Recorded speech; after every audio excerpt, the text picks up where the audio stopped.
नमस्कार साथियों, एक बार पुनः सक्सेस विद नोट्स पर आप सभी का स्वागत है। आज के वीडियो में हम जिस टॉपिक की चर्चा करेंगे वो हमारा है संस्कृत व्याकरण। और संस्कृत व्याकरण से संबंधित जिस टॉपिक की हम विस्तार से आज चर्चा करेंगे और उस टॉपिक का नाम है संधि।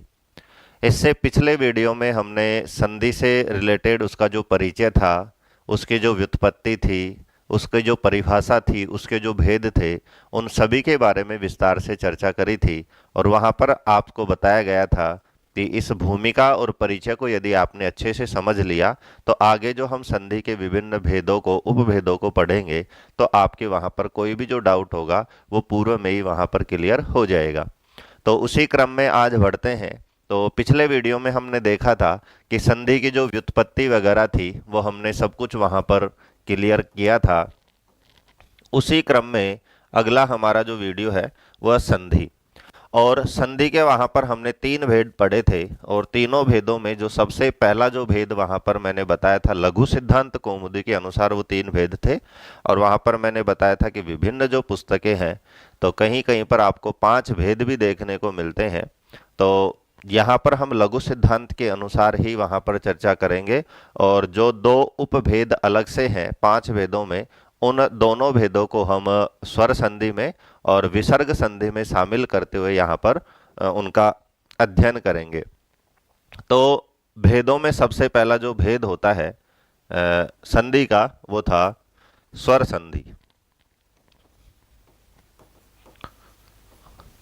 अच संधि भी इसको कहते हैं। क्यों कहते हैं, इसीलिए मैंने अलग से एक वीडियो बनाया था कि अचा स्वरः, कि अचो को हम स्वर कहते हैं, इसीलिए इसका जो अन्य नाम है वह स्वर संधि।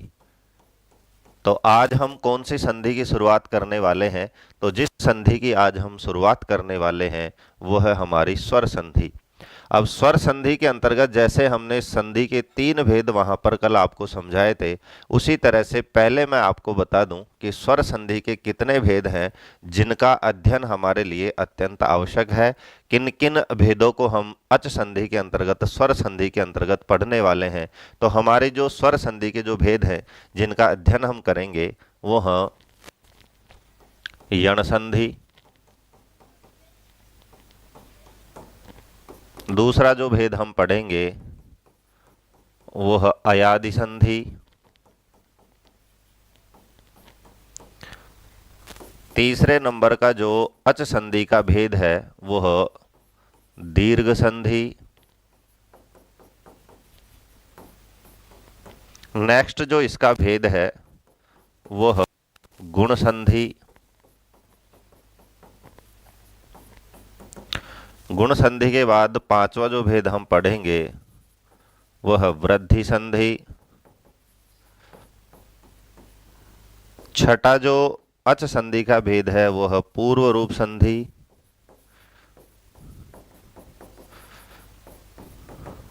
और 7वां जो भेद हम पढ़ेंगे वो है पर रूप संधि। तो ये 7 भेद हम अच संधि के अंतर्गत पढ़ने वाले हैं। पूर्व और पर क्या होता है ये भी मैंने संधि की भूमिका वाले वीडियो में बताया था कि जो शब्द होंगे और शब्द से पहले जो अक्षर होता है उसको हम पूर्व कहते हैं, बाद वाले अक्षर को हम पर कहते हैं। और स्वर संधि के अंतर्गत ही एक संधि का जो 5 भेदों में एक भेद है प्रकृति भाव संधि, उसको भी हम इसी के साथ पढ़ने वाले हैं। तो इस तरह से हम 5-7 तो इसके जो मुख्य भेद हैं उन पर चर्चा करेंगे और एक जो है वो है प्रकृति भाव संधि, उसको भी हम संधि ही क्लियर करेंगे। तो इस तरह से इन भेदों का हम अध्ययन विस्तार से आगे के जो वीडियो होंगे उनमें जैसे भी हमें जितना भी समय मिलता है उन क्लासों में इन सभी संधियों के भेदों को हम शामिल करते हुए अध्ययन करेंगे। तो इस तरह से हमने देखा कि हम जो शुरुआत करने वाले हैं वो कौन सी संधि है, अच संधि है। अच स्वरः यानी इसको स्वर संधि भी कहते हैं। और स्वर संधि क्यों नाम इसका निकाला है वो भी आपको वहाँ पर बता दिया गया था। उस वीडियो को आपने यदि तक नहीं देखा है तो उसको आप अवश्य देखें। उसको देखने के बाद में आगे की जितनी भी चीज़ें हैं वो आपको, शायद ही आपका कोई डाउट रहेगा, सारे डाउट उस वीडियो में आपके क्लियर हो जाएंगे। तो हम सबसे पहले इसी क्रम में जो संधि का जो क्रम है, तो आज जो संधि हम पढ़ेंगे जिस संधि के बारे में आज हम चर्चा करेंगे वो होगी हमारी यण संधि। तो चलते हैं, स्वर संधि का जो पहला जो भेद हम पढ़ने जा रहे हैं उस संधि का नाम है यण संधि। संस्कृत व्याकरण सूत्रों में बंधी हुई व्याकरण है। ये हम प्रारंभ से देखते आ रहे हैं, पहले वीडियो से हम देखते आ रहे हैं कि व्याकरण की हमने शुरुआत ही सूत्रों से करी थी और उन सूत्रों को नाम दिया गया था माहेश्वर सूत्र। बाकी के जो सूत्र हैं वो भी व्याकरण से संबंधित है और व्याकरण की जो बड़ी से बड़ी जो बात है वो महर्षि पाणिनि ने छोटे से छोटे सूत्र बना करके उस छोटे से सूत्र में उस विस्तार पूर्वक बात को समेटने का प्रयास किया है। तो इसी तरह से हम जितनी भी संधि पढ़ेंगे, समास पढ़ेंगे, कारक पढ़ेंगे, अव्यय पढ़ेंगे, सबके हम सूत्रों के माध्यम से ही यहाँ पर हम उनका अध्ययन करेंगे। तो सबसे पहले हम देखते हैं यण संधि। तो यण संधि का जो सूत्र है वो है इको यणचि। सूत्र की हम बात करें इको यणचि, वही है। याद कैसे करेंगे? तो इको यणचि आप इसका अभ्यास करेंगे तो अभ्यास से ये सूत्र याद हो जाते हैं। हमने ये जो वीडियो है वो कक्षा 6 से ही ये जो सूत्र हैं सारे वो हमें याद हैं, क्योंकि हमने जो अध्ययन किया है वो संस्कृत विद्यालय से हमने अध्ययन किया था। तो ये जो सूत्र हैं हमें 6-7 क्लास में ही वहाँ पर समझा दिए जाते हैं। और जब हम विद्यालय में पढ़ते हैं तो आपने भी एक बात नोटिस की होगी कि वहाँ पर चीज़ें अधिक याद होती थी बजाय वर्तमान के। तो वो क्यों होती थी? क्योंकि वहाँ पर अभ्यास करवाया जाता था, वहाँ पर उच्चारण करवाया जाता था, बार बार चीज़ों का रिपीटेशन वहाँ पर होता था। इसी वजह से वो जो चीज़ें हैं जो हमने बचपन में जो चीज़ें सीखी थी वो आज तक हमें याद रहती हैं। तो वही नियम आपको यहाँ पर अपनाना है। इको यणचि सूत्र को याद करने के लिए बार बार आप इसकी आवृत्ति करेंगे तो ये ही नहीं, व्याकरण के जितने भी सूत्र हैं वो तभी याद होंगे जब आप इनकी बार बार पुनरावृत्ति करेंगे।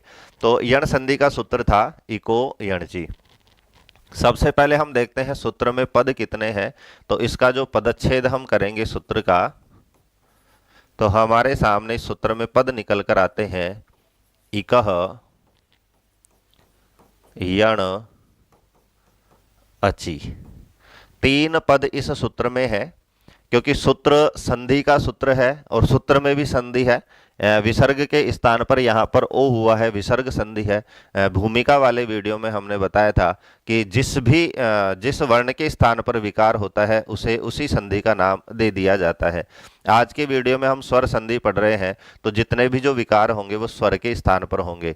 व्यंजन संधि में पढ़ेंगे तो जो विकार होंगे वो व्यंजन संधि पर होंगे, यानी हलों में होंगे, व्यंजनों में होंगे। और विसर्ग संधि में यदि विकार होता है तो उसे हम विसर्ग संधि कहते हैं। तो इको यणचि सूत्र की हम संधि विच्छेद मान लीजिए, पदच्छेद मान लीजिए। पदच्छेद का मतलब अलग अलग इनके पद करेंगे तो हमारे सामने निकल कर आते हैं इकह यण अचि। पदच्छेद मैंने इसलिए किया है कि एक व्याकरण की बहुत महत्वपूर्ण चीज इसके साथ मैं आपको बताने जा रहा हूं। समझ में आए तो समझना है, नहीं समझ में आए तो ऐसा नहीं है कि आपके एग्जाम में वो इससे रिलेटेड कोई प्रश्न पूछता है। ये केवल समझाने के लिए है। और ये बात यदि समझ में आ जाती है तो व्याकरण के सूत्रों को समझना हमारे लिए बिल्कुल आसान हो जाता है। व्याकरण के सूत्रों को समझने के लिए ये बिंदु मैं आपको बता रहा हूँ। नहीं समझ में आए तो आपको कोई भी दबाव या टेंशन नहीं लेना है। जो चीज़ मैं इसके साथ बताने वाला हूँ वो ये है कि हम एक टॉपिक पढ़ेंगे और आपने पढ़ भी रखा होगा शब्द रूप, जिसको हम सुबंत भी कहते हैं। और शब्द रूप हम क्यों पढ़ते हैं? तो शब्द रूप हम विभक्ति के ज्ञान के लिए पढ़ते हैं। कोई भी शब्द रूप हो, राम शब्द हो आकारांत पुल्लिंग है, लता शब्द हो, रमा शब्द हो आकारांत स्त्रीलिंग है, हरि शब्द हो इकारांत पुल्लिंग शब्द है, गुरु शब्द हो उकारांत पुल्लिंग शब्द है। एक एक शब्द हम याद करते हैं तो उसके जैसे सभी शब्द हमें याद हो जाते हैं। जैसे उदाहरण के लिए हमने गुरु शब्द याद किया और गुरु शब्द उकारांत पुल्लिंग है, तो सारे जो उकारांत पुल्लिंग शब्द हैं संस्कृत के वो गुरु की तरह उसके रूप चलते हैं। और उनसे हमें ज्ञान होता है कि प्रथमा में रूप कैसे बनता है, द्वितीया में कैसे बनता है। इसी तरह से यहाँ पर हमें विभक्तियों का यदि ज्ञान हो जाता है, सूत्रों में जो पद आते हैं तो उसको समझना बहुत आसान है। तो हमें यहाँ पर मैं 2-3 विभक्तियों की चर्चा करूँगा। जैसे मान लीजिए किसी सूत्र में कोई पद है और उस पद में प्रथमा विभक्ति है तो इसका मतलब है कि वह कार्य होने जा रहा है।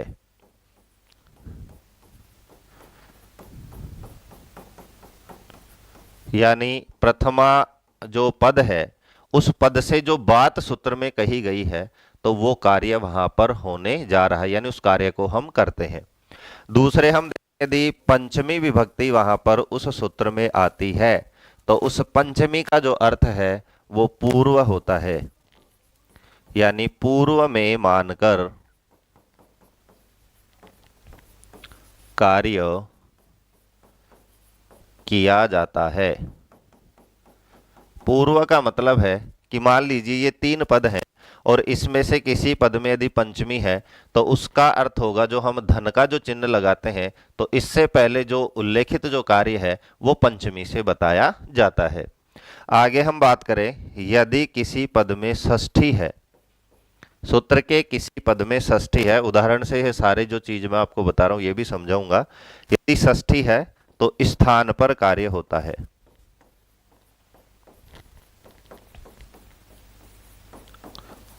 यानी सूत्र में किसी पद में यदि षष्ठी विभक्ति से कोई कार्य बताया गया है तो उसके स्थान पर हम कार्य करते हैं।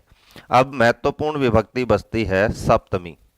यदि किसी सूत्र के पद में यहां पर सप्तमी हो तो पर में कार्य होता है, पर में मानकर कार्य होता है। तो यहां पर मैंने 4 विभक्तियां आपको बताई हैं। जो विभक्ति है कौन कौन सी है, जैसे प्रथमा विभक्ति है तो प्रथमा जो विभक्ति है उसको कार्य मानकर हम करेंगे। पंचमी विभक्ति है तो पूर्व में मानकर करेंगे। षष्ठी है तो उसके स्थान पर कार्य होगा। सप्तमी है तो उसको पर में मानकर कार्य होता है। ये जो चीजें हैं वो मैंने इसलिए लिखी है कि जैसे इकह जो शब्द है वो यहां पर हम देखते हैं ये है षष्ठी। इकह पद में हम जब शब्द रूप पढ़ेंगे तो षष्ठी कैसे होती है, कौन से शब्द में षष्ठी बनती है तो क्या रूप होगा, वो आपको वहां पर शब्द रूपों के साथ सिखाया जाएगा। यहाँ पर सिर्फ इस बात को समझाने के लिए मैंने ये नियम आपको बताए हैं कि इकह में षष्ठी है। यण की हम बात करें तो यण में प्रथमा विभक्ति है और अची की हम बात करें तो हलंत शब्द में सप्तमी में अची बनता है, तो यहाँ पर सप्तमी है। ये चीजें हमें पता चल जाती हैं तो इसका जो अर्थ है, सूत्र का जो अर्थ है वो करना बहुत आसान हो जाता है। तो इकह का मतलब है स्थान पर कार्य होगा, तो इकह का मतलब है इक प्रत्याहार। तो इक प्रत्याहार हम माहेश्वर सूत्रों के बाद में प्रत्याहार निर्माण आपको सिखाया था। तो इक के अंतर्गत हमारे 4 वर्ण आते हैं स्वरों के, ई, उ, री और ली। तो यहाँ पर उन 4 वर्णों के स्थान पर कार्य होगा। क्यों होगा? क्योंकि पद में कौन सी विभक्ति है? षष्ठी। अब हम बात करते हैं यण की। तो यण में जो विभक्ति है वो है प्रथमा। तो यहां पर हम देखते हैं वह कार्य होने जा रहा है, तो इक के स्थान पर जो वर्ण होंगे वो यण होंगे। क्यों? क्योंकि यण में प्रथमा है, सूत्र में जो यण आया उसमें प्रथमा है और प्रथमा से निर्दिष्ट जो पद है उसका मतलब वो कार्य हमें वहां पर करना है। तो हमें क्या करना है? यण करना है। किसके स्थान पर करना है? तो षष्ठी से हम देखेंगे कि क्या है, तो इक है, तो इक के स्थान पर हम यण करेंगे। 2 पद यहां पर इस नियम से यहां पर क्लियर होते हैं इको यणची सूत्र के। तीसरा पद आता है अची। तो अची में मैंने विभक्ति बताई सप्तमी। अभी आपको यही समझना है कि क्योंकि शब्द रूप हमें याद है इसलिए मैं आपको बता रहा हूं कि यहाँ षष्ठी है, प्रथमा है, सप्तमी। आपको भी याद है तो समझ में आ रहा होगा, नहीं याद है तो शब्द रूप पढ़ेंगे तो वहां पर आपको पता चल जाएगा कि कौन से शब्द में कौन सी विभक्ति जोड़ने पर क्या रूप बनता है। तो अच्छी का मतलब है सप्तमी, सप्तमी का मतलब पर में कार्य मानकर, यानी बाद में। तो पूरा जो अर्थ इसका हम करेंगे आगे वो होगा कि इक के स्थान पर, यहां पर प्रथमा है तो यण होगा। अच यानी अच बाद में रहने पर, क्या रहने पर? अच। तो सप्तमी जो कार्य बताया गया है वो धन के बाद में होने पर। तो इस तरह हम देखते हैं कि यदि हमें प्रथमा का ज्ञान हो, पहले हम इसका ज्ञान करने के लिए क्या करेंगे? सूत्र का पदच्छेद करेंगे। तो सारी जो संधि पढ़ेंगे वहां पर मैं पदच्छेद कर करके आपको इस बात को समझाऊंगा। तो यहाँ पर हम देखेंगे प्रथमा है तो कार्य हम करेंगे, पंचमी है तो उसको पहले वाले शब्द में उसको मानकर कार्य करेंगे। षष्ठी से कोई निर्दिष्ट पद है तो स्थान पर कार्य करेंगे, और सप्तमी से यदि निर्दिष्ट कार्य है तो उसको पर में मानकर हम कार्य करेंगे। तो तीन सिचुएशन हमारे सामने रहती हैं, पूर्व, पर और स्थान, और उसके स्थान पर होने वाला कार्य। तो चारों जो चीजें आपको बताई जाएंगी वो प्रथमा, पंचमी, षष्ठी और सप्तमी से वहां पर बताई जाएंगी। यहाँ पर तीन विभक्तियों का जो उल्लेख इस सूत्र में आ गया था, पंचमी का जहां भी आएगा बता भी देता हूं, दीर्घ संधि पढ़ेंगे तो वहां पर सूत्र आएगा अकः सवर्णे दीर्घ। ये हम आगे तार से पढ़ेंगे, इस चीज को समझाने के लिए सूत्र मैंने लिखा है अकः। तो यहाँ पर अकः में जो विभक्ति है वो है पंचमी। सवर्णे जैसे राम, तो राम का सप्तमी बनता है रामे, तो सवर्ण का बनेगा सवर्णे, तो यहाँ पर विभक्ति है सप्तमी। और दीर्घ की बात करें तो दीर्घ में विभक्ति है प्रथमा। तो यहाँ पर आपको यदि विभक्ति का ज्ञान हो गया तो अर्थ आप स्वयं कर सकते हैं, रटने की आवश्यकता वहां पर नहीं है। कैसे करेंगे? पंचमी, तो पंचमी का अर्थ होता है पहले, तो यहाँ पर इधर क्या हो? अकह हो। अक का मतलब अक प्रत्याहार में आने वाले वर्ण हो, तो पंचमी वाले को हम पहले रख देंगे अकह। सवर्णे, तो सवर्णे सप्तमी है तो इधर रखेंगे, तो सवर्णे का मतलब है कि अक के जैसा वर्ण इधर आ रहा हो। अब यहाँ पर प्रथमा से है दीर्घ, तो इन दोनों के स्थान पर क्या करेंगे? दीर्घ, क्योंकि प्रथमा का मतलब होता है कार्य हमें करना है। तो इस तरह से आपने देखा होगा कि दो उदाहरणों से मैंने इस नियम को समझाया है कि सूत्र का पदच्छेद कीजिए, उसमें आप विभक्ति देखिए, प्रथमा है तो उस कार्य को वहां पर कीजिए, पंचमी है तो उसको पूर्व मानिए, सप्तमी है तो उसको पर मानिए, और षष्ठी है तो उसके स्थान पर आपको कार्य करना है। ये चीज आपके समझ में आई है तो ठीक है, नहीं आई है तो आप डायरेक्ट भी सूत्र का याद रख सकते हैं कि इक के स्थान पर यण होता है अच बाद में रहने पर। अक के बाद यदि समान अकारा है तो दीर्घ संधि होती है, वो भी ठीक है, लेकिन ये चीजें आपके भविष्य में काम आएंगी और परमानेंट ये चीजें हैं जो संस्कृत व्याकरण में आपको मजबूत बनाएंगी। जब आप अध्यापक बनने के बाद में, अध्यापन करवाने के बाद इन चीजों का ज्ञान रखते हैं तो आपकी एक अलग पहचान बनती है। तो उसी चीज का यहाँ पर हमने उल्लेख किया है। तो हमने इन चीज़ों के बारे में चर्चा करी है, आपके कितना समझ में आया है आप कमेंट बॉक्स में कमेंट करके जो इसका रिप्लाई है वो अवश्य दिया करें। तो अब चलते हैं यण संधि की तरफ वापस। तो हमारा सूत्र था इको यणचि, और पदच्छेद किए थे इकह यण अचि, ये सूत्र था, ये पदच्छेद था। अब हम पढ़ते हैं इसका अर्थ। तो अर्थ हम स्वयं नहीं करते हैं, वही विभक्तियों का ज्ञान है, इसलिए अर्थ हो जाता है कि इक के स्थान पर, इक का मतलब है अ, ई, उ और री, तो इक के स्थान पर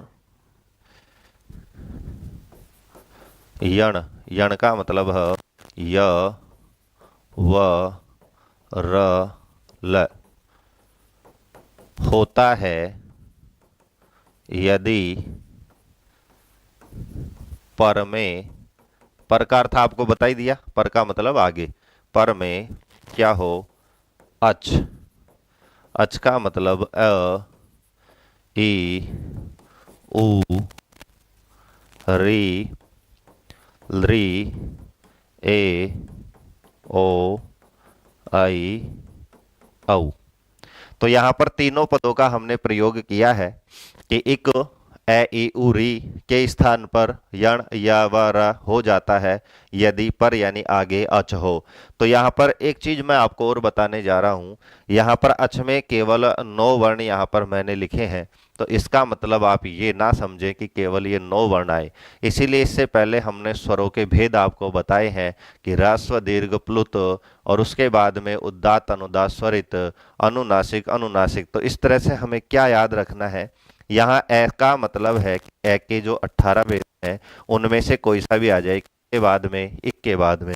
इसी तरह से इसके भी 18 भेद हैं, इसके 18, इसके 18, इसके 12, 12, 12, 12 और 12।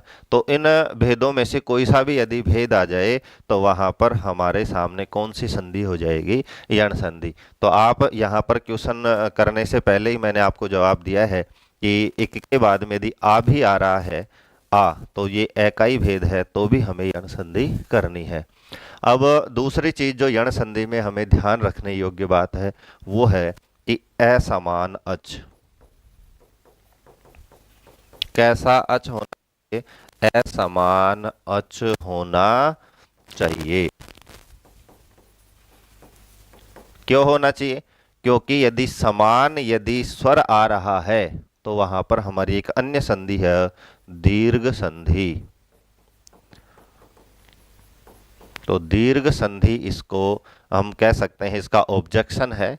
तो दीर्घ संधि जहां पर होगी वहां पर ई के बाद, कहने का मतलब है कि इक में यदि ए है और ए के बाद में ए आ रहा है या ए का कोई भेद आ रहा है तो वहां पर यण संधि नहीं होगी, क्योंकि ए भी क्या है? अच है। और यण संधि में हमने पढ़ा कि इक के बाद अच हो तो ए इक में है और ए अच में भी है, तो यहां पर हम यण संधि ना करके दीर्घ संधि करते हैं। तो यहां पर एक चीज आपको परिभाषा में ऐड करनी है कि इक के स्थान पर यण हो जाता है यदि पर में अच। कैसा अच? असमान। यहां तक बात क्लियर? तो इस तरह से हम देखते हैं तो इको यणची सूत्र का अर्थ निकल कर आता है कि इक प्रत्याहार के अंतर्गत आने वाले वर्णों के स्थान पर यण प्रत्याहार के अंतर्गत आने वाले वर्ण हो जाते हैं। कब? यदि असमान स्वर उनके आगे हो, पर में हो। अब दूसरी चीज जो हमें याद है वो हमने देखा कि इक में हमारे पास कितने वर्ण हैं? 4। कौन कौन से? ई, उ, री और लृ। यण की हम बात करें तो यण में हमारे पास कितने वर्ण हैं? 4। य, व, र और ल। ये कब होंगे? तो ये डायग्राम मैं आपको बता देता हूं, अच पर में रहने पर। अब यहाँ पर जो चीज मैंने अच में बताई थी कि अच का मतलब केवल 9 वर्ण ही हमें ग्रहण नहीं करना है। अच का मतलब है कि उन अचों के जो भेद हैं 18, 12 उनको भी हमें शामिल करना है। उसी तरह से इस इक में भी हमें उस नियम को शामिल करना है। ई का मतलब केवल ई नहीं होता है, ई का मतलब यहाँ पर दीर्घ ई को भी हमें शामिल करना है, दीर्घ उ को भी हमें शामिल करना है और दीर्घ री को भी हमें शामिल करना है। और री का यहाँ पर दीर्घ नहीं होता है। तो चाहे हमारा इधर दीर्घ ई हो चाहे ह्रस्व हो, उसके बाद असमान यदि स्वर है तो उसका हम यह कर देंगे। दीर्घ उ हो, ह्रस्व उ हो, उसके बाद में असमान स्वर हो, अच हो, तो हम वह कर देंगे। दीर्घ री हो, ह्रस्व री हो, उसके बाद असमान स्वर हो, अच हो, तो हम र कर देंगे। और ह्रस्व री हो, उसके बाद में असमान स्वर हो तो हम उसके स्थान पर लय कर देते हैं। दूसरी चीज हम देखिए, यहां पर मैंने हलंत लगाया है तो यहां पर हमें अर्ध मात्रा वाला व्यंजन ही यहां पर लिखना है, एक मात्रा वाला नहीं लिखना है। अर्ध मात्रा का मतलब होता है हलंत, एक मात्रा का मतलब होता है इस तरह से। तो इस तरह से पूरा यह हमें वहां पर ना लिख करके और अर्ध मात्रिक व्यंजन वहां पर लिखना है।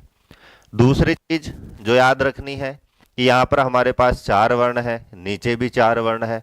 तो सूत्र में केवल ये कहा है कि इक के स्थान पर यण होगा, सूत्र में ये ना कहा है कि ई के स्थान पर यह होगा, उ के स्थान पर वह होगा, कहीं भी उल्लेख नहीं है। तो इस नियम को समझाने के लिए एक व्याकरण में सूत्र आता है, स्थाने अंतरतमः, स्थाने अंतरतमः। तो अंतरतम यानी सबसे नजदीकी जो स्थानीय वर्ण है, स्थानीय का मतलब जो जिसका उच्चारण स्थान मिलता है, उस वर्ण के स्थान पर वही वर्ण हमें करना है। ये जो नियम है, ऐसी चीजें जो बताते हैं उनको परिभाषा सूत्र कहते हैं। क्योंकि जो सूत्र हैं व्याकरण के, उन सूत्रों को 6 प्रकार के सूत्रों में बांटा गया, संज्ञा च, परिभाषा च, इस तरह से 6 हमें वहाँ पर हम सूत्रों में भेद पढ़ते हैं। तो वहाँ पर सूत्रों का एक भेद आता है परिभाषा सूत्र।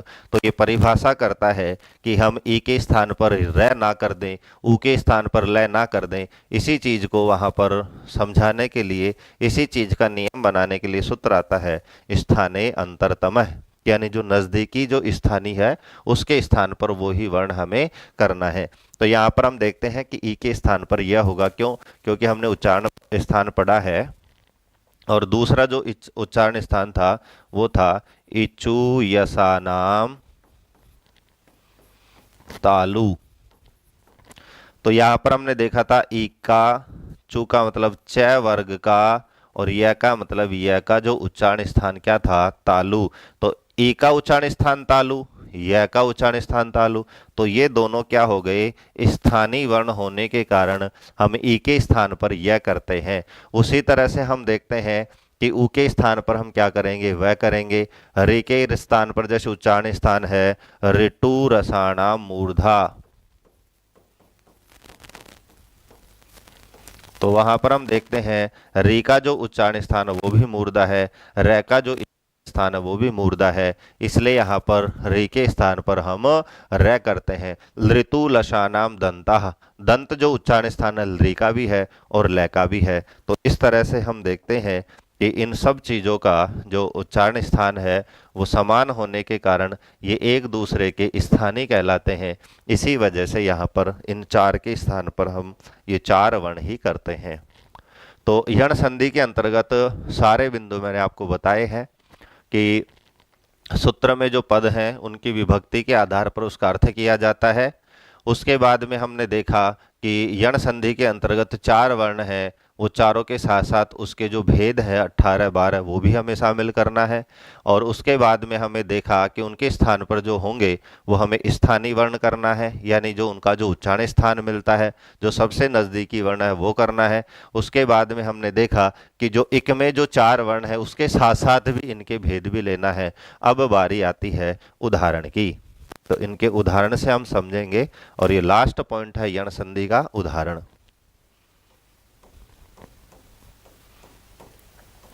तो सबसे पहला जो उदाहरण हमें लघु सिद्धांत में देखने को मिलता है वो है सुधी धन उपास्य।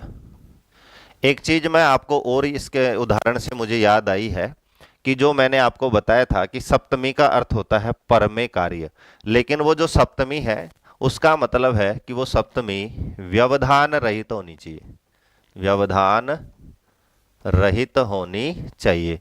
कहने का मतलब है कि जैसे इको यणची सूत्र है तो इक के तुरंत बाद क्या होना चाहिए? या अच होना चाहिए। ऐसा नहीं है कि बीच में कोई व्यवधान हो और फिर उसके बाद में अच हो, तो वहां पर वो कार्य नहीं होगा। वो शुद्धि उपास्य से मैं आपको बताऊंगा।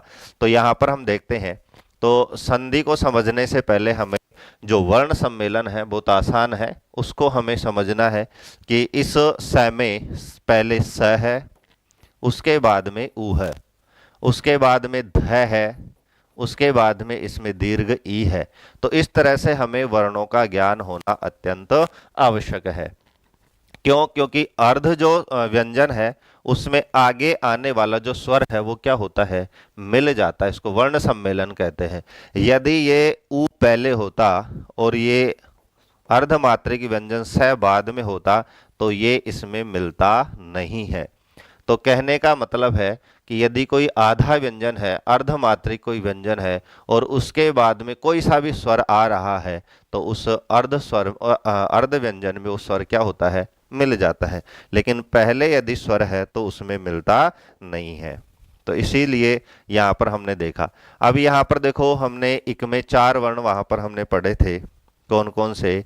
इक में हमने पढ़ा था ई, उ, री और लरी, और हमने पढ़ा था सप्तमी का अर्थ इनके बाद में।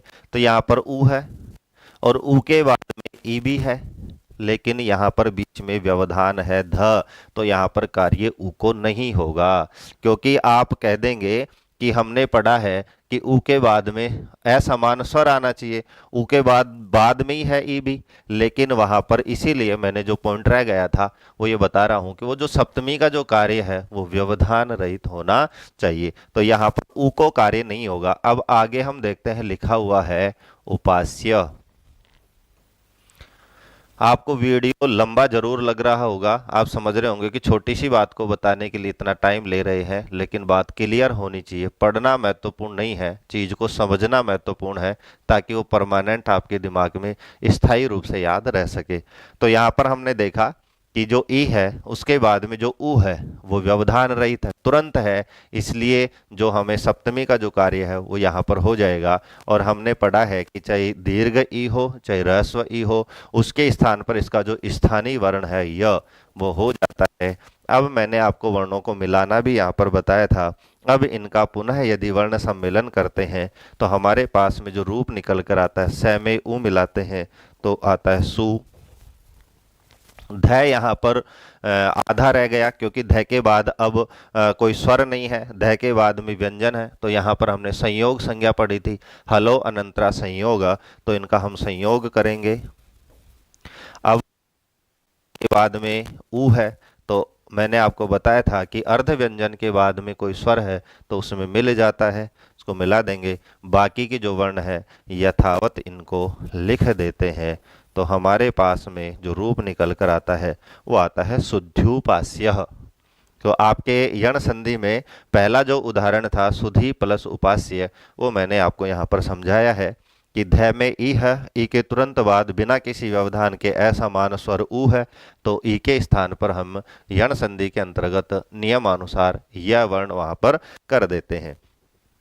अब यहाँ पर यण संधि की इस तरह से हम पहचान भी कर सकते हैं कि यहाँ पर देख सकते हैं कि यदि मोस्ट ऑफ, हर जगह नहीं, कहीं आप कोई क्वेश्चन लेकर आ जाएं कि यहाँ तो नहीं है, तो मोस्ट ऑफ हमें क्या देखने को मिलता है कि अर्ध व्यंजन के बाद में, अर्ध व्यंजन के बाद आपको यह दिख जाए, जैसे यहाँ पर यह, वह दिख जाए, र दिख जाए और लय दिख जाए, तो प्रायः यण संधि होती है कि इन वर्णों के पहले यदि कोई आधा अक्षर है तो हमें वहां पर यण संधि प्रायः देखने को मिलती है। कैसे? जैसे यहाँ पर यह के पहले ध, आधा अक्षर क्यों रहता है? क्योंकि उसमें जो मात्रा थी, ई थी, ऊ था, री था, लरी था, उनके स्थान पर ये वर्ण हो जाते हैं, और वो जो स्वर, जो व्यंजन जिसमें वो जो स्वर लगा हुआ था ई, ऊ, री, लरी, वो आधा रह जाता है। तो ये एक छोटी सी पहचान है, इसको नियम आपको नहीं मानना है कि ये नियम है, ये पहचान थी। तो पहला जो उदाहरण था वो था शुद्ध्युपास्य। इसी तरह से अब हम और उदाहरण देखते हैं, जैसे है प्रति धन एकम।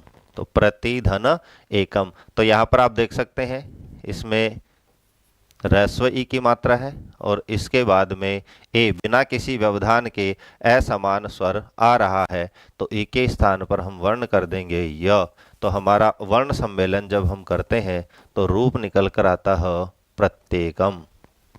इसी तरह से हम देखते हैं अति धन आवश्यकम, तो रूप निकल कर आएगा अत्यावश्यकम।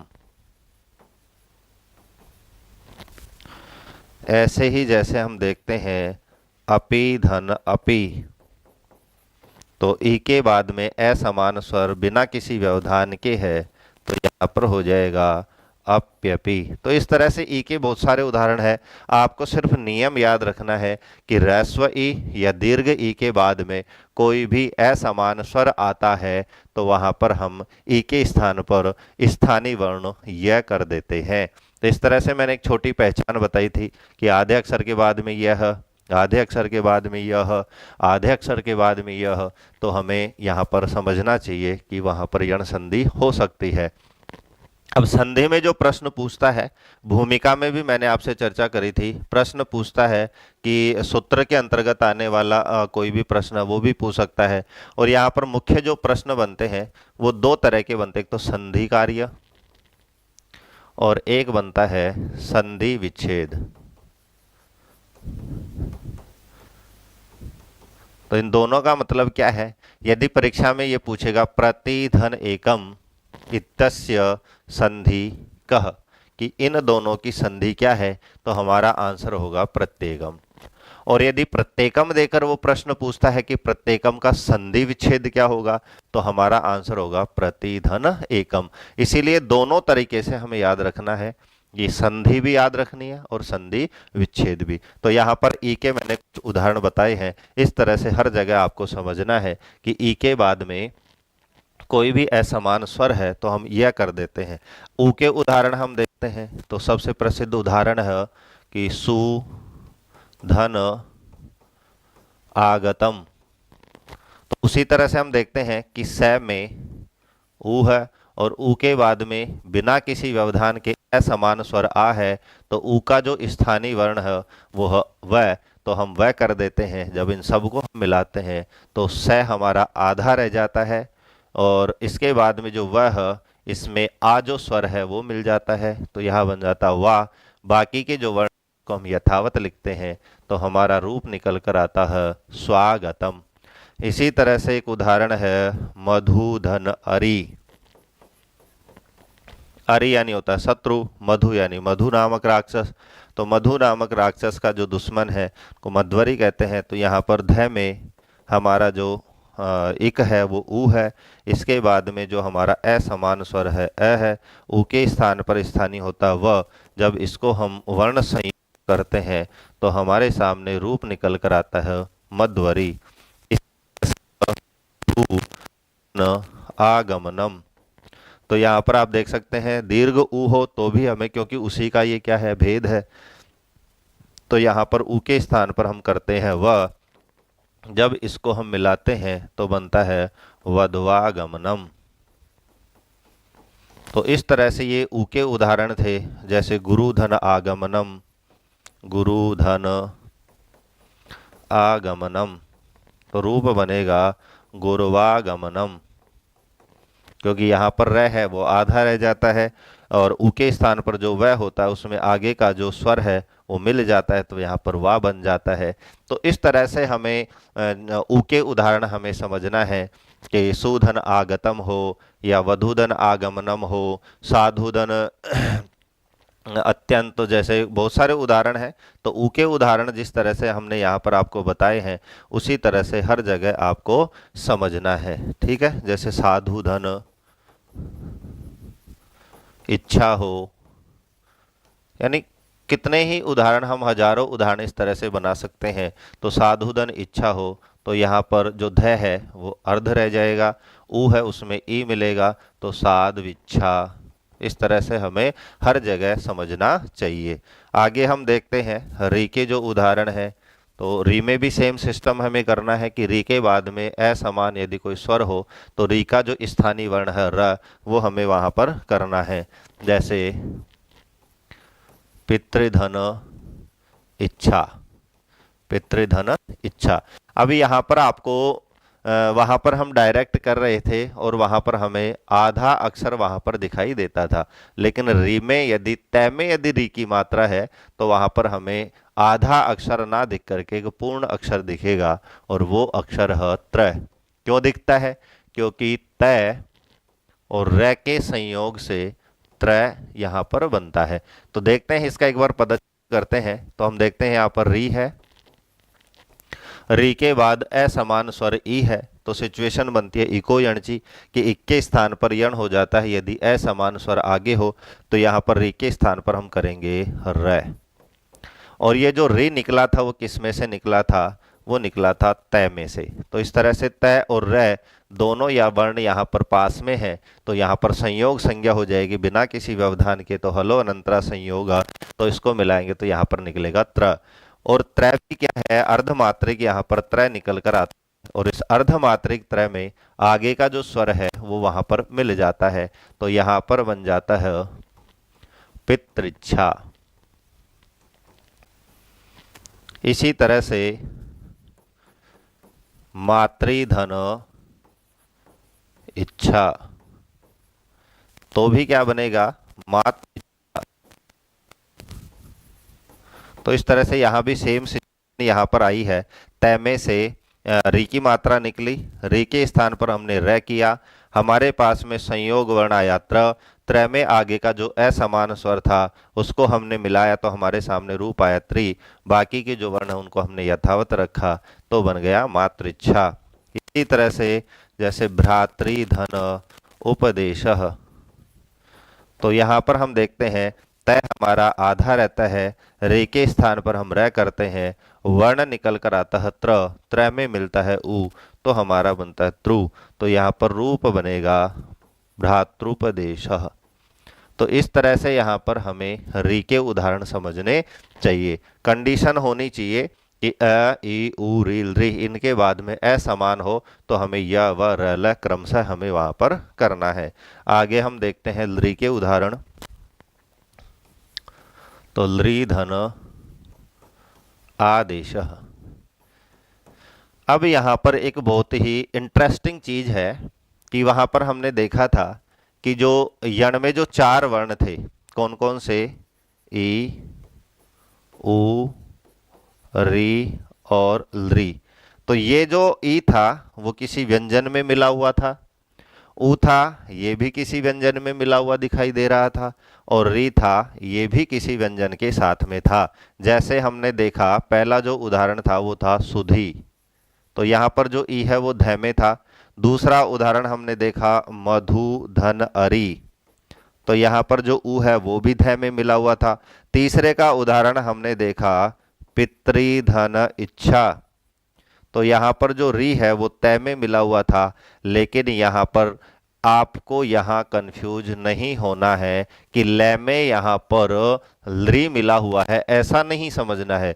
ना ही हमें ये समझना है कि लय में री मिला हुआ है, यहाँ पर जो री है इस पूरे वर्ण को ही यहाँ पर लिया गया है। तो यहाँ पर री के स्थान पर हमें करना है लय, तो आपको ये ना समझना है कि लय होने के बाद में आधा लय और बचेगा।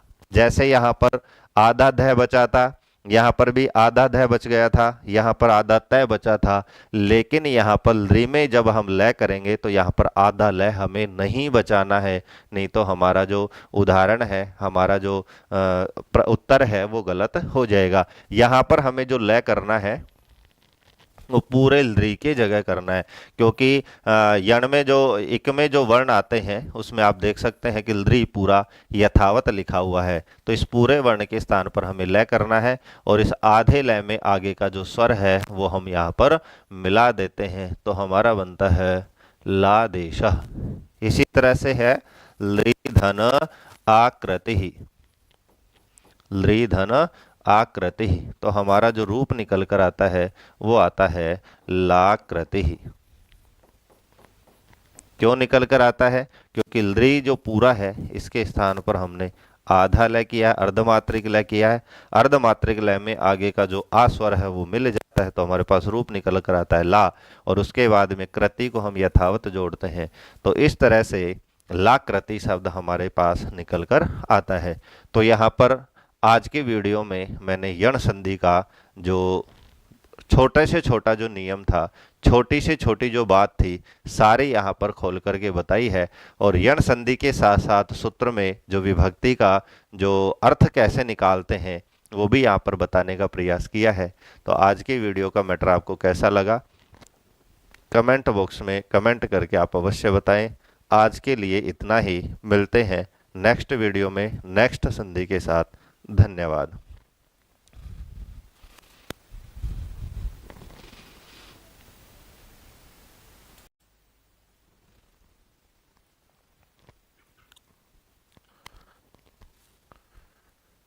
नमस्कार साथियों, हमारे चैनल सक्सेस विद नोट्स पर आपका पुनः एक बार स्वागत है।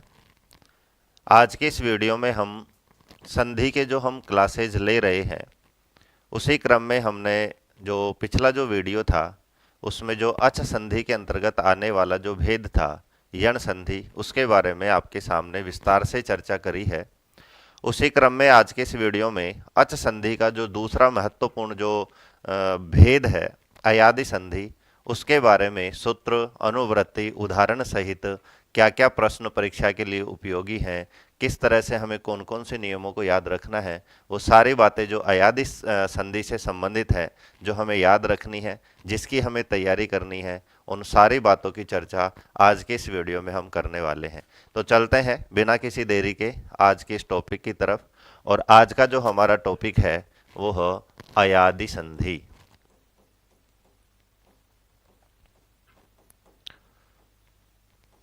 जिस भी संधि का हम भेद पढ़ते हैं उसी के नाम में उसके बारे में आधी जानकारी हमें प्राप्त हो जाती है। जैसे पिछली संधि में हमने पढ़ा था यण संधि, तो वहाँ पर हमने इक के स्थान पर यण किया था, इसलिए उस संधि का नाम था यण संधि। और जो संधि की जो भूमिका वाला जो वीडियो था उसमें भी हमने पढ़ा था कि जिस वर्ण के स्थान पर विकार होता है उस संधि को वही नाम दिया जाता है।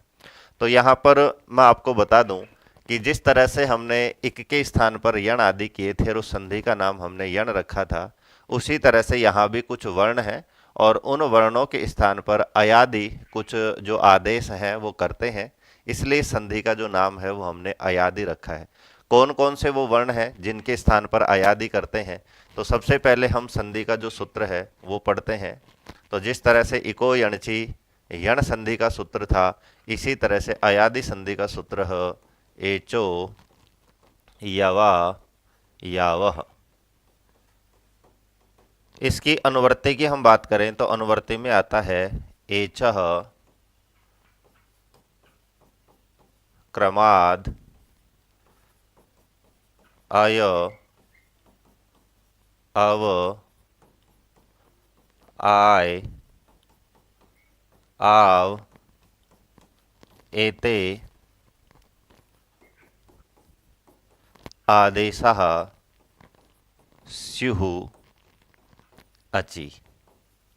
ये इसकी अनुवर्ती है। अनुवर्ती का मतलब होता है संस्कृत में सूत्र का जो अर्थ है उसी को हम अनुवर्ती कहते हैं, कि सूत्र जो है वो संक्षिप्त रूप है और उसी का जो विस्तार रूप है जिसके बारे में हमें जानना आवश्यक होता है वो सारी बातें किस में आती है? अनुवर्ती में आते हैं। अब इसका जो हिंदी में अर्थ है वो हम देखते हैं कि जो हिंदी में जो अर्थ निकल कर आता है अनुवर्ती का वो आता है एचः, यानी एच प्रत्याहार। तो एचः का यहाँ पर अर्थ है एच प्रत्याहार। अब एच प्रत्याहार में कौन कौन से वर्ण आते हैं?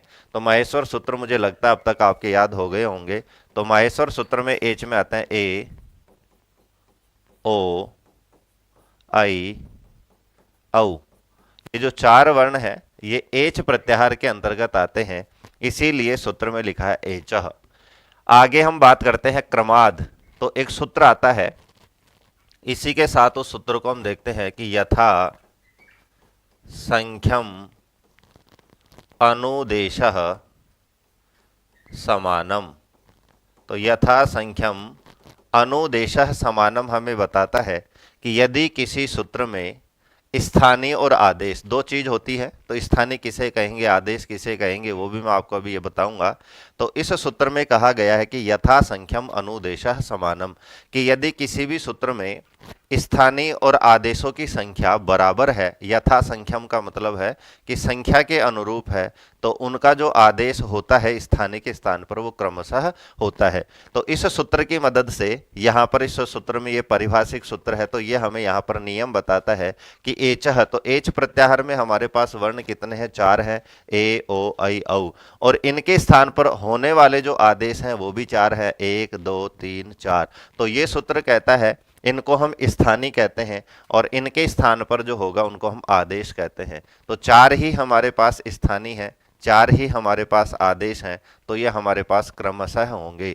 तो क्रमशः का मतलब होता है कि एच प्रत्याहार के अंतर्गत जो ए ओ आई औ के स्थान पर क्रमाद यानी क्रमशः हम आदेश करेंगे, तो ए के स्थान पर हमारा आदेश होगा अय, ओ के स्थान पर हमारा आदेश होगा अव, अय के स्थान पर हमारा आदेश होगा आय और औ के स्थान पर हमारा आदेश होगा आव। एते आदेशास्यु, ये आदेश होंगे। लेकिन वृत्ति में एक चीज लिखा है अचि, तो ये आदेश कब होंगे? जब इनके आगे क्या होगा? अच प्रत्याहार के वर्ण होंगे। अब यहाँ पर हम देखते हैं कि सूत्र में सिर्फ लिखा था एचो यवा यावह, कि एच के स्थान पर अय अव आय आव आदेश होते हैं। अच्छी कहाँ से, तो संज्ञा प्रकरण में आपको वहां पर बताया था कि सूत्र के अंतर्गत जो चीज नहीं आती है तो सूत्रांतराद अनुवर्तनीयम सर्वत्र। इत संज्ञा में हमने पढ़ा था कि जो इत शब्द है वो हमने कहाँ से लिया था, जैसे उपदेशे अज अनुनासिक, इत में इत भी कहा था, उपदेश भी कहा था, लेकिन उसकी जो अगला इत संज्ञक सूत्र था हलंत्यम, वहां हलंत्यम सूत्र में ना तो इत कहा गया था ना उपदेश कहा गया था। तो हलंत्यम की जब हमने अनुवृत्ति पढ़ी थी तो वहां पर लिखा हुआ था कि सूत्रेषु अदृष्टम पदम सूत्रांतराद अनुवर्तनीयम सर्वत्र, कि किसी भी सूत्र में यदि कोई पद नहीं दिखाई देता है, नहीं कहा गया है, तो उस पद को हम दूसरे सूत्र से अनुवर्तन कर लेते हैं, ग्रहण कर लेते हैं। तो यहाँ पर जो अची का जो ग्रहण है वो हमने कहाँ से लिया है, तो हमने पिछली संधि पढ़ी थी यण संधि, और उस सूत्र में क्लियर लिखा हुआ था इको यणची, कि इक के स्थान पर, इक वहां पर स्थानी था और यण वहां पर आदेश था, तो इक के स्थान पर यण आदेश होता था अची, यानी अच प्रत्याहार के वर्ण आगे रहने पर। तो वो ही यहाँ पर जो अची शब्द है वो कहाँ से अनुवर्तन किया है, याद रखना है। प्रश्न पूछे कि अयादि संधि में अच का जो ग्रहण है वो कौन से सूत्र से अनुवर्तन उसका किया गया है, तो हमें याद रखना है इको यणची सूत्र से वहां पर अच को ग्रहण किया गया है। तो चलते हैं आगे कि यहाँ पर हमारे पास स्थानीय वर्ण कितने हैं, 4 हैं, ए ओ आई औ, और क्रमशः इनके स्थान पर होने वाले आदेश भी 4 हैं, आय अव आय और आव। तो सीधा यदि आपको याद रखना है तो सिर्फ इतना याद रखना है कि ए ओ आई औ इनके बाद में यदि अच प्रत्याहार का कोई भी वर्ण आ रहा है तो क्रमशः हम ए के स्थान पर आय, ओ के स्थान पर औ, आई के स्थान पर आय और औ के स्थान पर आव आदेश कर देते हैं। वहां पर हमने यण संधि में पढ़ा था कि आगे आने वाला जो अच है वो असमान होना चाहिए, यानी ई के बाद ई नहीं होना चाहिए, ऊ के बाद ऊ नहीं होना चाहिए, री के बाद री नहीं होना चाहिए, री के बाद री नहीं होना चाहिए। लेकिन यहाँ पर वो कंडीशन नहीं है। ए के बाद यदि ए भी आ रहा है तो भी हमें अय आदेश करना है, ओ के बाद स्वयं ओ आ रहा है तो भी हमें अव आदेश करना है, आई के बाद यदि अय आ रहा है तो भी हमें आय करना है, और औ के बाद यदि औ आ रहा है तो भी हमें आव आदेश करना है। तो सारी बातें जो मुख्य मुख्य थी वो मैंने आपको यहाँ पर बता दी है। तो यहाँ पर समान और असमान अच का कोई यहाँ पर लेना देना नहीं है। समान आए या असमान आए, होना चाहिए अच, यानी ऐसे लेकर और चैतक जो वर्ण आते हैं जिनको हम स्वर कहते हैं, तो कोई सा भी स्वर आ रहा है तो उनके स्थान पर हम ये कर देते हैं। तो ये था इसका जो मुख्य डायग्राम था, सूत्र था एचो यवा यावह। इसके साथ हमें सूत्र याद रखना है यथा संख्यम अनुदेश समानम, कि हमें जो आदेश करना है स्थानीय के स्थान पर वो क्रमशः करना है। उसके बाद में हमने अनुवर्ती पढ़ी कि एचह क्रमाद अय अव आय आव एते आदेशा स्यु अचि, कि अच के परे रहने पर एच को अय अव आय आव एते क्रमशः आदेश होते हैं। अर्थ भी हमने लिख दिया है। अब नेक्स्ट बात आती है, ये केवल समझाने के लिए मैं आपको बता रहा हूं, केवल इतना याद रहे तो भी परीक्षा के लिए पर्याप्त है। लेकिन हम देखते हैं कि ए एक वर्ण है और अव यहाँ पर हमारे पास 2 वर्ण हैं, तो ये 2 क्यों होते हैं। तो थोड़ा सा यदि इसके पीछे का जो विज्ञान है वो समझ में आ जाए तो ठीक है, नहीं आए तो आप सिर्फ इतना याद रख सकते हैं, ए के स्थान पर आए, ओ के स्थान पर अव, आई के स्थान पर आए और अव के स्थान पर आव। तो वो जो साइंस है इसके पीछे वो मैं आपको बताता हूँ कि जब हम गुण संधि पढ़ेंगे तो गुण संधि में हम पढ़ेंगे कि अ और ई को जब हम मिलाते हैं तो हमारे पास वर्ण आता है ए। गुण संधि में हम पढ़ेंगे कि अ या आ के बाद में ई या ई आता है तो उसके स्थान पर होता है ए। पिछली संधि में हमने पढ़ा था कि ई के स्थान पर होता है, यदि ई के बाद में कोई असमान अच आ रहा हो, स्वर आ रहा हो, तो ई के स्थान पर होता है य। तो यहाँ पर आप देख सकते हैं ए का ग्रहण यहाँ से करते हैं, ई के स्थान पर यण संधि में यह होता है, तो हमारे पास निकल कर आता है आय। तो यहाँ पर मुझे लगता है क्लियर हो गया होगा कि ए के स्थान पर आय क्यों करते हैं। एक तरह से हम इसके अंदर जाके देखें तो यहाँ पर भी यण संधि ही है, क्योंकि यण संधि में ई के स्थान पर यह करते हैं और ई में ए भी मिला हुआ है, इसलिए अयादि संधि में हम आय करते हैं। उसी तरह से हम अव का देखें तो जो ओ है वो किस वर्ण से मिलकर बना है कि आ या ए के बाद में ऊ या दीर्घ ऊ हो तो मिलकर हमारे पास हो जाता है ओ। तो हम देखते हैं कि ऊ के स्थान पर यण संधि में हम करते हैं वह, और ए आता है यहाँ से, तो दोनों को जब हम मिलाते हैं तो हमारे सामने निकल कर आता है अव। तो इस तरह से हम देखते हैं। अय की हम बात करें तो अय में क्या होता है कि अ या आ के बाद में ए हो तो यहाँ पर, या आई हो तो वहाँ पर कौन सा वर्ण होता है, आई। ये वृद्धि का विषय है। तो यहाँ पर हम देखते हैं कि जो ए है, अभी हमने देखा था कि ए में क्या होता है आय, तो यहाँ पर ए पीछे था तो ए और हम इसमें ऐड करते हैं तो ए प्लस आय, तो यहाँ पर हमारे पास आता है आय। तो लॉजिक हम यहाँ पर समझते हैं। तो एक तरह से यहाँ पर यण संधि है, दीर्घ संधि है। वो चीज़ें केवल समझाने के लिए थी, आपको सिर्फ क्या याद रखना है, ये बात समझ में आ जाती है तो आपके इसका जो पीछे का जो कारण है कि ए के स्थान पर आय क्यों हुआ, ओ के स्थान पर अव क्यों हुआ, आय के स्थान पर आय क्यों हुआ, अव के स्थान पर आव क्यों हुआ, उसके पीछे का लॉजिक है। संधि में सिर्फ हमें याद रखना है ए के स्थान पर आय, ओ के स्थान पर अव, आय के स्थान पर आय और अव के स्थान पर आव आदि होता है। तो यहाँ तक मुझे लगता है कि सारी बातें जो हैं वो क्लियर हो गई होंगी। अब हम इसके उदाहरणों की तरफ चलते हैं। तो इसके उदाहरण में हम देखते हैं कि एच प्रत्याहार में पहला जो वर्ण है ए है। तो हम देखते हैं उदाहरण। जैसे हमारे पास उदाहरण है हरे प्लस ए। तो यहाँ पर हम देखते हैं रे में जो वर्ण मिला हुआ है, जो स्वर मिला हुआ है वह ए।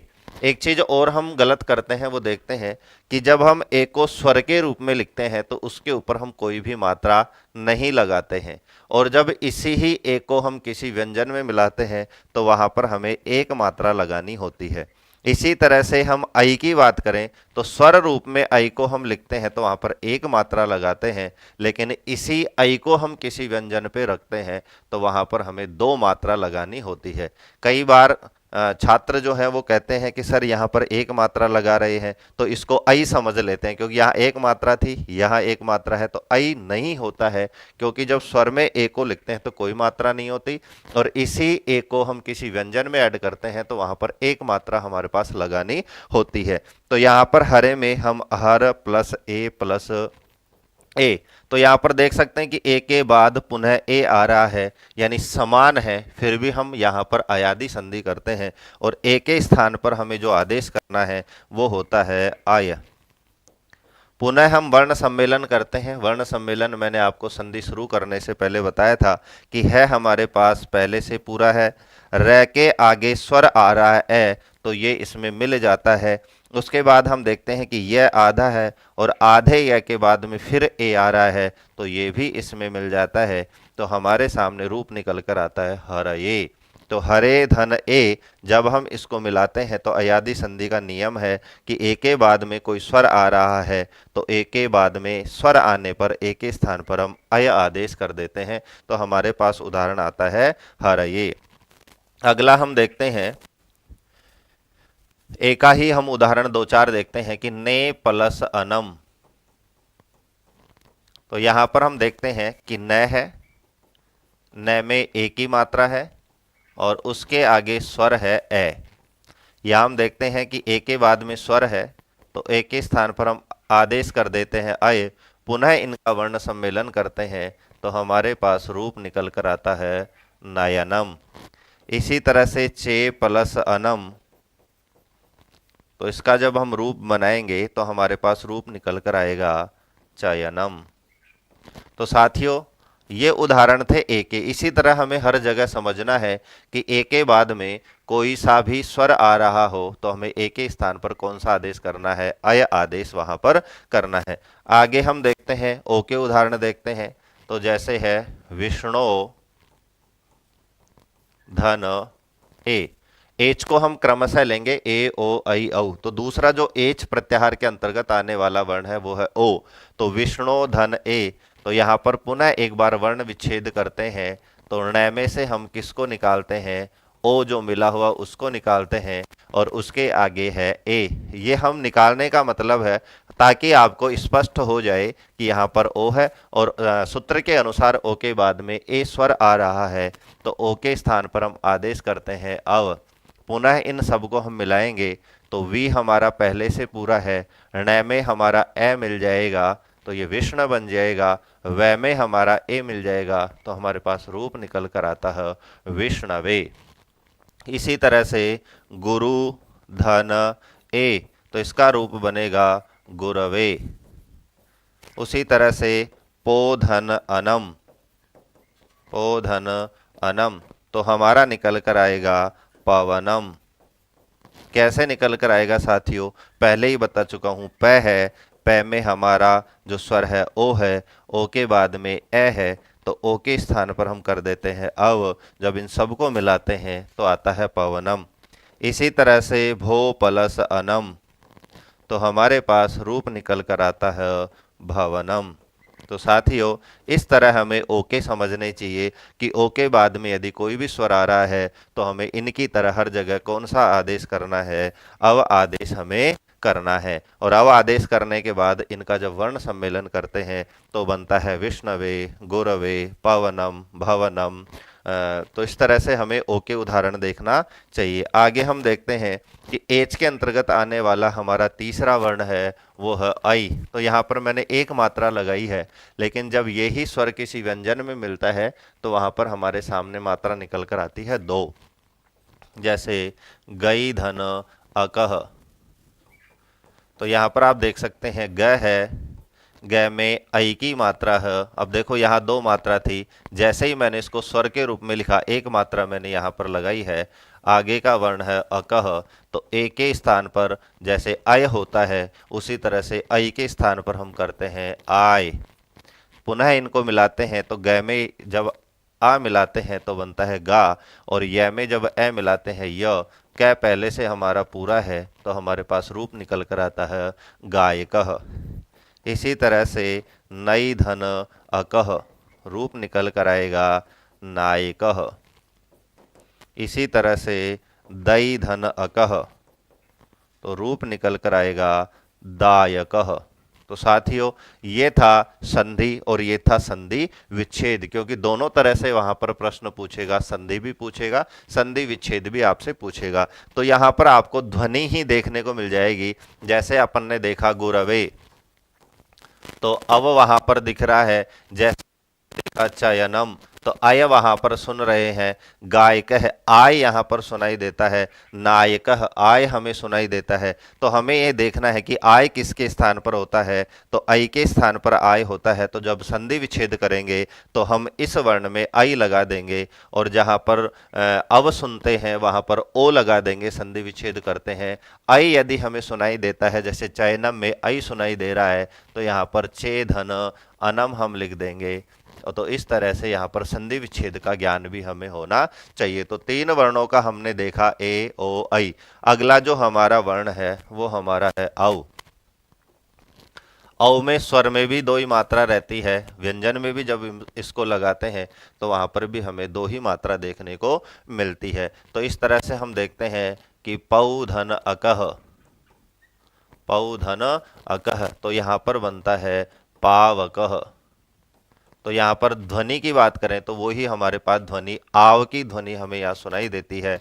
वर्ण हम देखते हैं प है, पौ में मात्रा है औ की, और औ के बाद लगा हुआ है अकह। तो यहाँ पर देखते हैं कि औ के बाद कोई स्वर आता है तो हम आदेश करते हैं आव। जब हम सबको मिलाते हैं तो हमारे पास रूप निकल कर आता है पावकह। ऐसे ही देखते हैं पौ धन अनह, तो पोधन अन में पवनः बनता है। इसी तरह से पौधन अन में हमारे पास रूप निकल कर आएगा पावनः। तो ये था हमारा मुख्य जो सूत्र है अयादि संधि का, एचो यवा यावह यथा संख्यम अनुदेशः समानम, कि एच के स्थान पर क्रमशः अय अव आय आव आदेश होते हैं, कब अचि यानी अच प्रत्याहार के वर्ण आगे रहने पर। अब हम बात करते हैं जो हमने संज्ञा प्रकरण में भी आपसे चर्चा करी थी, उसी तरह से इसके और कुछ वार्तिक और एक सूत्र है। तो सबसे पहले हम सूत्र को ही लेते हैं। इसी के आगे अयादि संधि पढ़ रहे हैं, तो अयादि संधि से रिलेटेड जितनी भी चीजें हैं सारी आज ही हम क्लियर करेंगे। तो अगला जो सूत्र वहां पर हमने पढ़ा था, पुनः अयादि के प्रसंग होने के कारण पुनः पढ़ते हैं। सूत्र था वांतो यी प्रत्यये। सूत्र का अर्थ होता है यहां पर हम देखते हैं वांत, वै धन अंत। तो ऐसे हम आदेश देखते हैं जिसके लास्ट में वै अंत में हो। तो हमारे पास जो चार आदेश थे कौन कौन से, एक था अय, एक था अव, एक था आय और एक था आव। तो इन चारों आदेशों में ऐसा आदेश हमें देखना है जिसके अंत में क्या हो, वह। तो यहाँ पर हमारे पास आय को हम काट देते हैं, आय को भी हम हटा देते हैं, तो दो हमारे पास यहाँ पर बचते हैं। और ये दो किसके स्थान पर हुए थे, तो ओ के स्थान पर अव हुआ था और अव के स्थान पर आव हुआ था। ये इसलिए लिखा है कि सूत्र का अर्थ मैं आपको समझा सकूं। तो वांतो ये प्रत्यय, तो इस सूत्र का अर्थ निकल कर आएगा कि यदि ओ का मतलब यहां पर वांत और अव का मतलब भी वांत, क्योंकि ओ और अव के स्थान पर ही अव और आव होते हैं जिनके अंत में वह है। तो ओ और अव के बाद अगला जो पद था ये का मतलब है यादि, यादि प्रत्यय। यादि प्रत्यय का मतलब ऐसा प्रत्यय जिसके शुरुआत में यह आ रहा हो, यादि प्रत्यय आ रहा हो।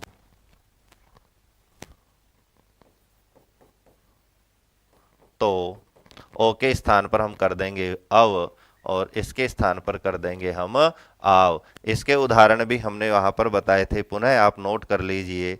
जैसे नो, जैसे नौ धन यत।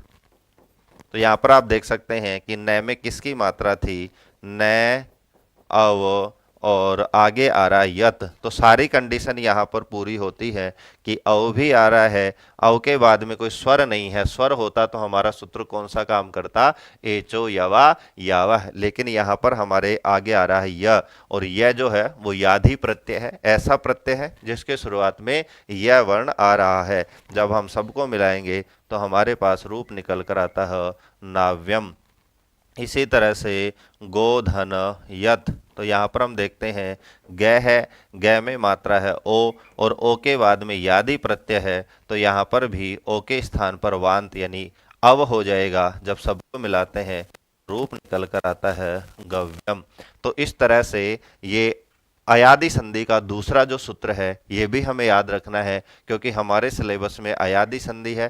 तो अयादि संधि से रिलेटेड जितने भी सूत्र हैं, जितने भी वार्तिक हैं, सब चीज़ों को हमें वहां पर क्लियर करना है। तो दूसरा सूत्र था, उसका अर्थ पुनः आप समझ लीजिए कि वांत का मतलब है कि ओ और औ, इसके बाद में ये प्रत्यय या ऐसा प्रत्यय जिसके शुरू में यह वर्ण आ रहा हो, तो वहां पर भी हम ओ के स्थान पर अव और अव के स्थान पर आव आदेश करते हैं। उदाहरण है जैसे नाव्यम है और गोधन यत गव्यम है।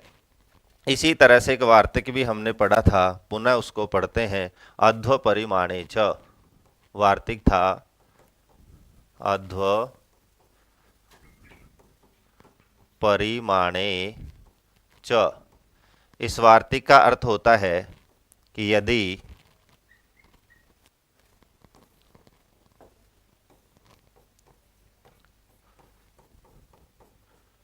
मार्ग,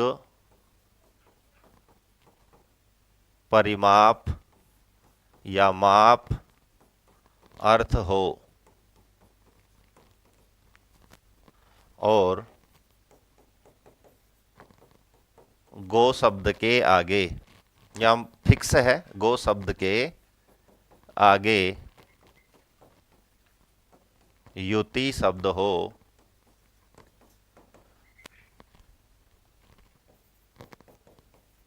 तो गो में जो ओ है उसके स्थान पर भी अव आदेश होता है। यह अर्थ मैंने अपनी तरफ से पूरा यहाँ पर खोलकर लिखा है कि यहाँ पर एक वार्तिक आता है, अयाधि के अंतर्गत ही आता है, और वो वार्तिक है अध्व परिमाणे च। संज्ञा प्रकरण में भी इसको पढ़ा था, लेकिन वहां पर मैंने डिटेल इसकी नहीं बताई थी। अयादि संधि के अंतर्गत होने के कारण यहाँ पर इसकी डिटेल हम लिखते हैं। वार्तिक है अध्व परिमाणे च, और अर्थ है कि यदि मार्ग या परिमाण माप का वहां पर अर्थ हमारे पास आ रहा हो, अर्थ कन्वे हो रहा हो, तो गो शब्द का जो ओ है उसके स्थान पर भी हम अव लगा देंगे।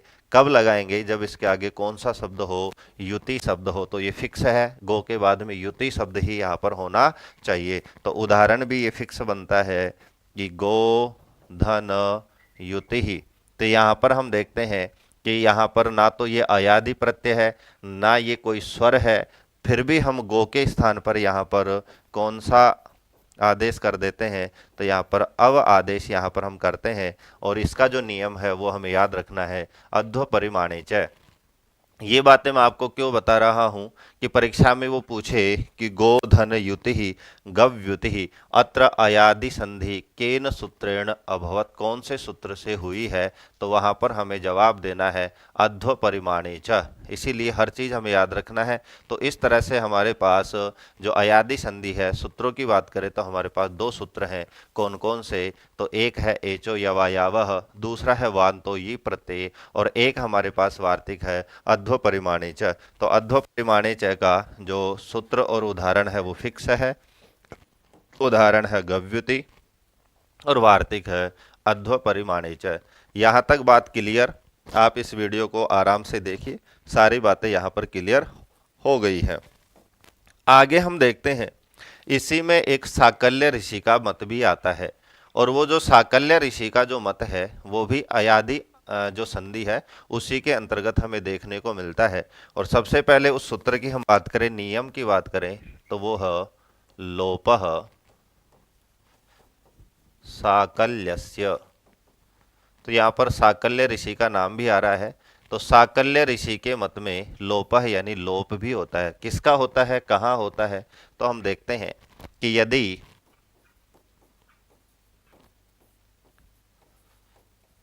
पदांत ए ओ आई औ के स्थान पर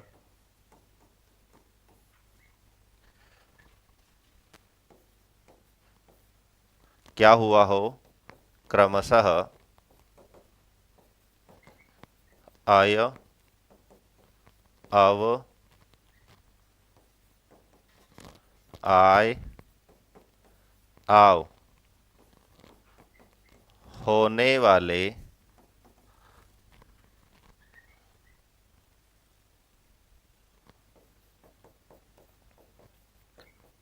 आदेशों के य और व का लोप हो जाता है। उदाहरण से ये बात क्लियर होगी कि हमने पढ़ा कि एचो यवा यावा, ये सूत्र हमने वहां पर पढ़ा, और उस सूत्र में हमने पढ़ा कि ए ओ आई औ, इनके बाद में स्वर आ रहा है तो इनके स्थान पर ये चार आदेश हो जाते हैं। उदाहरण भी हमने वहां पर पढ़े हैं।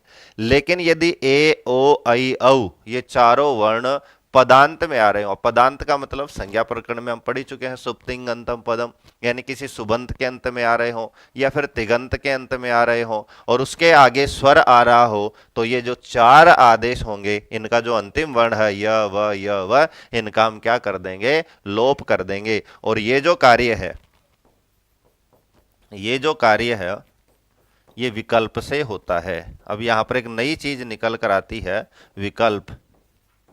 तो विकल्प का मतलब है हम लोप भी कर सकते हैं, और वहां पर नहीं करें तो भी हमारा जो क्वेश्चन है वो गलत, जो रूप है वो गलत नहीं होगा। उदाहरण हम देखते हैं इसका, ज़्यादा टाइम हम नहीं लेके और तुरंत उदाहरण की तरफ चलते हैं। तो हमारे पास जैसे तत्शब्द रूपों में हम तत्शब्द पढ़ेंगे, तो तत्शब्द पुल्लिंग आता है जैसे सह, तौ, ते। तो यहाँ पर देखते हैं तो और ते दोनों इसी के अंतर्गत आ रहे हैं। तो सबसे पहले हम देखते हैं कि तौ अगच्छताम, लंग लकार में रूप देखते हैं तो अगच्छत अगच्छताम, तो ये प्रथम पुरुष द्विवचन है, तो धातु भी हमारी प्रथम पुरुष द्विवचन है। तो यहाँ पर हम देखते हैं तौ जो है वो सुबंत है, तो ये पद है, और इसके आगे स्वर भी आ रहा है, ए भी आ रहा है, तो यहां पर हमारा सूत्र काम करेगा एचो यवा यावह। तो यहां पर हम देखते हैं रूप बनाकर तय है, तय में अव की मात्रा है, उसके आगे अगच्छताम है। तो यहां पर हमने देखा कि जो ओ है इसके स्थान पर हम क्या करते हैं, आव आदेश करते हैं। अब लोपः साकल्यस्य सूत्र कहता है कि पदांत ओ औ ए ऐ के स्थान पर जो आदेश होते हैं उनके अंतिम में यह वह का लोप हो जाता है। तो यहां पर हम वह का क्या कर देते हैं, लोप कर देते हैं। तो हमारे सामने सिर्फ बचता है आ, और ये जो आ है वो किस में मिल जाएगा, तय में। तो हमारे सामने बचेगा ता, और इसको हम यथावत लिखते हैं तो ता अगच्छताम। तो ये तो था लोप करने के बाद में जो रूप निकल कर है, तो ता अगच्छताम। ये चीज हमें क्यों याद रखनी है कि ता अगच्छताम परीक्षा में दे देर पूछिया कौन सी संधि हुई है, तो हमें देखना है, हम घबरा जाएंगे कि ता अगच्छताम, ये तो हमने पढ़ा ही नहीं। तो यहाँ पर हमें याद रखना है कि वै का यहाँ पर लोप हुआ है और संधि का नाम हमें वही देना है, अयादि संधि। तो एक रूप तो बनता है ता अगच्छताम। दूसरा, जब वै का लोप नहीं करेंगे तो हमारे पास बनेगा तावगच्छताम। कैसे बना कि आव हुआ, आव हमें दिख ही रहा है, वह हमारा जो है हलंत रहता है, और हलंत वह में आगे का जो स्वर है वो अयादि की तरह हम मिला देते हैं, जैसे आगे के हमने सूत्रों में पढ़ा था। तो तावगच्छताम, तो यहां पर दोनों में ही कौन सी संधि है, अयादि संधि है। विकल्प से होती है तो एक रूप बनता है, विकल्प में हमारे पास कोई भी संधि विकल्प से होगी, व्याकरण में कोई भी कार्य विकल्प से होगा, तो वहां पर दो रूप हमारे सामने निकल कर आएंगे, तो ता अगच्छताम तावगच्छताम। इसी तरह से हम ते का भी ले सकते हैं कि ते में भी हमारे पास में ए आ रहा है, तो जैसे ते अगच्छन। तो यहां हम देखते हैं कि तय में एक ही मात्रा है, आगे है अगच्छन, तो यहां पर एक के स्थान पर हम कर देते हैं अय। तो यहां पर हम देखते हैं एक रूप हमारे पास बनेगा त अगच्छन, और एक रूप बनेगा तयगच्छन। तो दोनों रूप हैं, एक विकल्प से और विकल्प के अभाव में। तो लोपः साकल्यस्य जो सूत्र है वो भी हमें किस संधि के अंतर्गत पढ़ना है, अयादि संधि के अंतर्गत ही हमें वहां पर पढ़ना है। तो इस तरह से कहीं पर भी जैसे और उदाहरण है, जैसे ते धन अपि, तो यहां भी जो ते है वो पदांत है। शर्त हमें याद रखनी है, लोप कहाँ होगा, जब ए ओ ऐ औ ये कहाँ हो, पद के अंत में यानी पदांत में हो, तभी हमें ये कार्य करना है। जैसे वहां पर ने प्लस अनम हमने पढ़ा था, ने प्लस अनम नयनम, यहां पर जो ए है वो पदांत नहीं है, तो यहां पर हमें लोप नहीं करना है। तो ये सावधानी बरतनी है कि ए ओ ऐ औ पदांत है तो ही हमें विकल्प से दो रूप बनाना है, लोप करना है।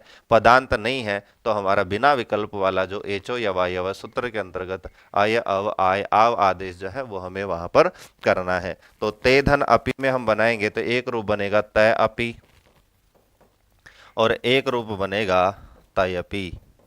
कैसे बनेगा, एक के स्थान पर यह करेंगे तो तय अपि, और नहीं करेंगे लोप कर देंगे तो तय धन अपि। ऐसे द्वौ धन अपि, तो दो पदांत है तो एक रूप बनेगा द्वा धन अपि, तो द्वापि लोप होने के बाद में, और एक बनेगा द्वावपि, यानी वह होगा मिलाएंगे तो द्वापि, और विकल्प के अभाव में द्वापिर, विकल्प से हमारा द्वा अपि। तो इस तरह से आज हमने अयादि संधि के अंतर्गत आने वाली सारी जो चीजें हैं वो यहाँ पर पढ़ी है।